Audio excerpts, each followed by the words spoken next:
Hello, my viewers. Welcome back to the channel. By the video title, you know what this video is about. NBA Week 18 review. A lot of things been going on this week on NBA Week. Been absolutely crazy. Absolutely crazy week for NBA basketball. The playoff race is heating up. My Heat got back on track, when they ate their last 10. We see teams like the Atlanta Magic also when they ate their last 10. We see other teams, the Nuggets on the winning streak. A lot of teams on losing streaks as well. Wizards, I think, have lost 9 straight. Pistons as well, the controversial call with the Knicks game, and all type of things been going on, circulating, people breaking the records and creating new records as well. So we're going to break down and start from there. The playoff race.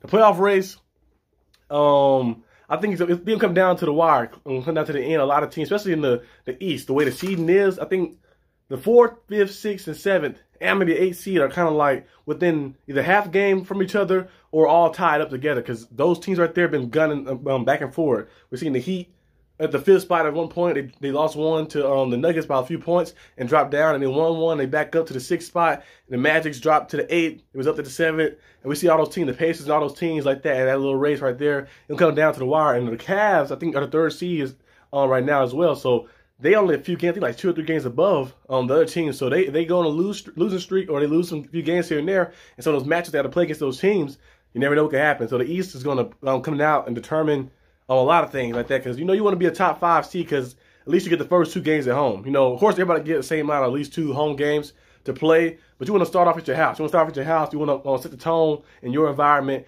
be at your home like that so you can wake up in your bed and practice in your facility as well. So you got to find a way to get up there at that top 5 spot in the East and the West as well. The West is a little different kind of with the seeding, but the East is a lot of teams are tied up. A lot of teams are gunning for those spots. And it'll come down to the wire. I think the Magic is a sleeper team, like I mentioned before. Of course, people sleep on the Heat every season, even though they went to the finals last year, and a couple years before that, they went to the finals as well. But a lot of people keep sleeping on the Heat as well. Like I mentioned on the Thunder as well. I know Thunder the 2nd seed right now. They keep bouncing back from 1st to 2nd, but a lot of people sleep on them as well too, because they're a young team, a young core. But I'm telling you, getting in the playoffs, hey, you never know. We've seen Kevin Durant and Westbrook, young Thunder, go out there and dominate and absolutely play amazing a few years back. Well, not a few years back, a lot of years back, in that era when they was rookies and stuff. They went out there and proved the world wrong. A lot of people said they was too young to go out there and contend. They're too young to be a team in the finals. They're too young to be a team in the playoffs to compete. And they went out there and showed you that they are amazing. They're a good team, a big-time team, and they went out there and just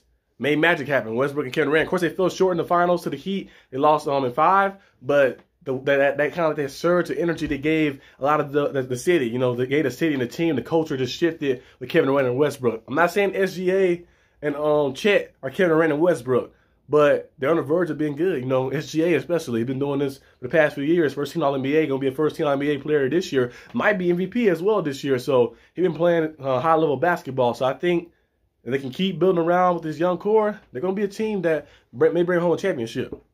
Moving on to next is the refs about that Knicks game. I know the refs had other things as well too. I think they screwed the Knicks over in one game, but they also screwed over I think it was a makeup call probably from the night before where they screwed over the Pistons.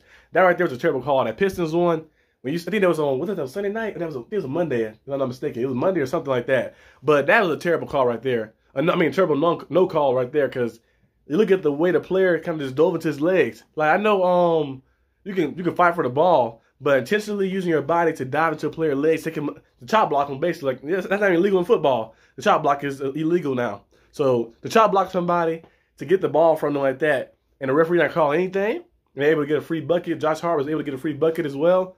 It was absolutely terrible. And we see the Knicks get screwed over a little bit too as well. So it's a makeup call for that. So the referees have been up and down throughout the year. I remember last year, I think Eric Lewis, one of the referees, I think, if I'm not mistaken, his name was Eric Lewis, the one that was supposedly the Celtics fan. I think he's a Celtics fan, or his family was Celtics fans, and they thought he was rigging some games up because they seen that the Celtics had a great record. I think they only lost like 1 or 2 games. They won like 20 or 30 games when he reffed. Only lost like 1 or 2 games, and then a lot of teams, opposing teams, had a lot of calls against them, and it was kind of unbalanced. And they investigated his account. He had a burner account, was doing different things, saying things to the fans on social media and all type of stuff. It was a lot of controversy. So they say he resigned, but most likely they probably said either resign or we're going to fire you and make it a bigger problem what it actually needs to be. So he resigned right there. But the referees have been bad for the past few years, not only in basketball and football as well. We've seen a lot of controversial calls that missed calls or controversial calls that happen like the Lions game. I know there's basketball, but the Lions game, remember that? where the Lions, the guy clearly went over there and talked to the ref, checked in, and they said he didn't check in, and they cost him that game right there. We see a lot of controversial calls this season as well. Remember last year, I think Eric loses again when that little play he made, when LeBron got hit him the hand, and they said that the play, they didn't call the penalty, I mean, not the penalty, they didn't call the foul for it. And we also seen something else. Scott Foster. Yeah, Scott Foster, every time he refereed a Chris Paul game, I don't know what's between the two, what goes on between them guys, but I feel like every time it's like some hostility. And it's like he called every little thing, or he missed a lot of calls against Chris Paul. I remember Chris Paul got ejected this year for cussing Scott Foster out. But we see a lot of crazy things happen. I remember that Pelican game when my Heat was playing last week and last Thursday when they had that big brawl. I don't know how they suspended Jimmy Butler. He was already, when the battle happened, the pushing and stuff happened and stuff. They got ejected. They suspended them. Now, I get why Thomas Bryant got suspended because he was fighting. He was supposed to be in that fight. He wasn't even in the game. He came off the bench fighting and stuff. But I don't know why they suspended Jimmy for that, and I don't know why they suspended Marshall for that either, Najee Marshall, because I'm like, him and Jimmy had their little battle, and they both left like that. They left, pretty easily and stuff. So I don't know why they suspended them for that. And we've seen a lot of just crazy instances, and they use a lot of things against you too. Like if you have a few accidental plays, or let's say it's like Patrick Beverly and Draymond Green will get critiqued differently because their history of people might think they're a dirty player. People might think that they do take some cheap shots at guys as well. So they might be a little more harder on them or lenient in different instances, even though you should call the game fairly for everybody. But the referees got to get better. They got to get better. I don't know what the NFL not NFL, NBA got to do to fix that. NFL need to fix it too as well. But I don't know what the NBA need to do to fix it. But I know they're human. You're not gonna call every play. We didn't call every foul of every play. You're not gonna call every thing that happened like that. Or in football terms, you ain't gonna throw the penalty for everything.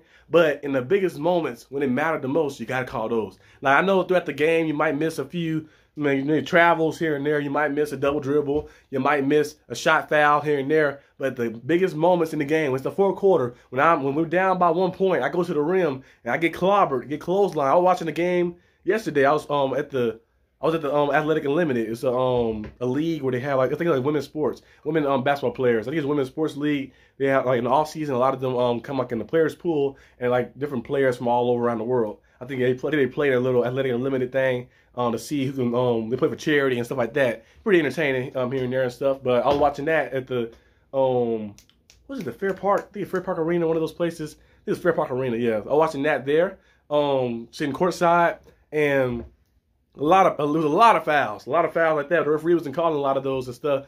And in crucial situations, a foul happened too at one point. They were like, "You didn't call a foul like that," and it can cost the team a game. Cost the team the game right there. So sometimes you gotta call those. You gotta call those because you're like, come on, man. It's like I'm getting hacked. I know you're not gonna be able to see and call everything, but in the biggest moments, I need you to make that play. I need you to call that penalty or call that foul or do this or do that. I need you to make it in the biggest moments like that. You expect the players to make the shot in the biggest moments. You expect the players to catch the touchdown in the biggest moment, hit the biggest field goal, hit the biggest goal in the biggest moments as well.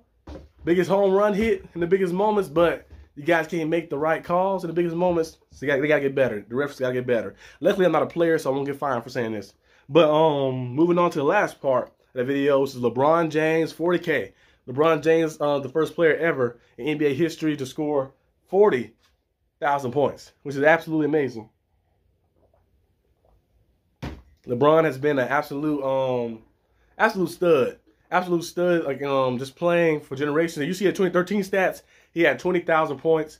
He had 5,000 assists, 5,000 rebounds, and now in 2024, which is about 11 years later, 40K, 10K assists, and 12,000 rebounds, which is crazy. Doubled it in almost 10, 11 years. So yeah, LeBron has been just playing phenomenal. And one season, remember, he was out kind of most of the season that when you were at the Lakers, his first year here, we tore his groin. LeBron has been just on a different level, playing at the highest level of any player we've seen. One of the most accomplished players in NBA history. Like I always say, you can have Jordan first, LeBron, Kobe, whoever you want. LeBron, all three of those guys are up there. Along with Michael Jordan and LeBron, top two spots. It's like you can have Michael Jordan first, you can have LeBron first, but along with those guys, top two spots, and along with Kobe Bryant is in your top five. You don't have no problem with me because I feel like those guys who change the game, they're just looking at it from a perspective of just playing pure basketball. pure basketball, those guys have been one of the most dominant forces in all of the NBA throughout history. Of course, we know Kareem was amazing. We know, of course, that's before my time as well. Michael Jordan before my time as well, but we still have footage and stuff on him, and a lot of footage on him. But in my time, Kobe Bryant, LeBron James, those are my guys right there. My favorite player ever is Dwayne Wade, of course, on the court. But Dwayne Wade, my favorite player ever. Amazing player, the Flash, went out there and just the way he played on both sides of the court. But I think the best player I've ever seen play, like in live time, not like throughout history, in live time, is definitely LeBron James. Like unstoppable force, getting to the rim, relentless force, a freight train getting downhill. It's just, he changed the game differently like that. A guy who's that tall, that big, that strong, that powerful, the ability to pass it like a point guard, shoot it like a two guard, get to the basket like a forward or power forward and post you up as well and be able to defend at the high level as well that he does. Absolutely amazing. So congratulations to LeBron James. I don't know if the Lakers are going to win the championship this year or not. I don't know, but his legacy has been cemented for the past 5 years. He don't need a championship again. Even if he didn't win that Laker one, it's still been, the legacy was cemented. Like that, this man has won with 4 titles, been to like 11 of them like that.